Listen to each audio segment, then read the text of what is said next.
a un peu basculé lorsque j'ai été nommé délégué général du groupement des assurances de personnes à la Fédération française des sociétés d'assurance il y a un peu plus de 20 ans. Voilà, donc je suis tombé dedans et je n'en suis pas ressorti. C'est un sujet qui est tous les jours dans l'actualité. Regardez bien les médias grand public, quels qu'ils soient, la presse papier, la radio, la télé. Je crois qu'à peu près tous les jours, il y a un sujet de protection sociale qui est traité, que ce soit de sécurité sociale ou que ce soit d'assurance, que ce soit d'épargne, d'assurance vie, de retraite, de prévoyance, quel que soit le sujet. Je crois que c'est tous les jours que les Français sont interpellés sur ces questions et c'est une préoccupation, effectivement. Voilà. Et alors, je parle là d'articles, de thèmes traités, mais regardez bien, je crois presque tous les 15 jours, on nous annonce un projet de loi en la matière. Et donc voilà, donc c'est un sujet de société qui est dans mon métier, donc j'ai choisi de le traiter ce soir.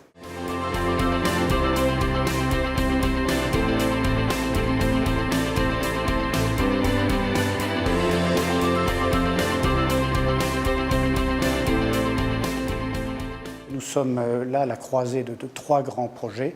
Un qui est presque achevé, presque bientôt promulgué, je pense, c'est le projet de loi dit Pacte, et qui touche à l'épargne et à la retraite supplémentaire, qui réarticule un peu ces deux types d'activités.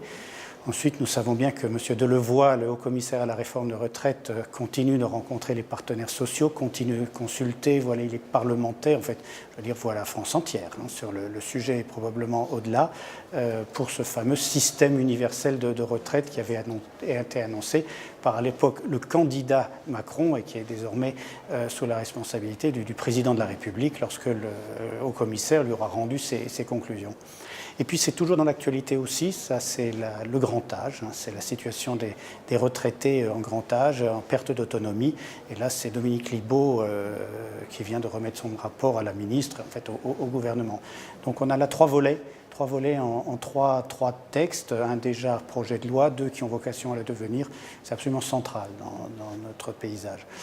Mais je serais incomplet si je ne parlais pas aussi d'assurance maladie, qui est régulièrement en réforme. La ministre Buzyn défend déjà devant l'Assemblée nationale. Tout cela est très structurant. Hein. Vous avez dit réglementaire, là j'ai évoqué des projets de loi, mais il y a de nombreux textes d'application, ordonnances, décrets, arrêtés et autres, et effectivement, qui structurent l'offre de protection sociale dans notre pays et donc qui intéressent les salariés, les non-salariés, en fait toute la population, quelle qu'elle soit. Et bien entendu, salariat étant quand même une des formes d'emploi très répandues en France, ça interpelle évidemment les DRH qui eux-mêmes sont questionnés par leurs salariés. Et je pense surtout par les jeunes salariés qui ont peu de culture au fond de protection sociale, qui n'ont pas vécu l'installation de la sécurité sociale en 1945, qui découvrent tout ça de façon un peu béate probablement, ou un peu étonnée en tout cas en entreprise. Évidemment, à l'autre bout, il y a tous les pré-retraités qui se demandent ce qui va leur arriver lorsqu'ils liquideront leurs droits.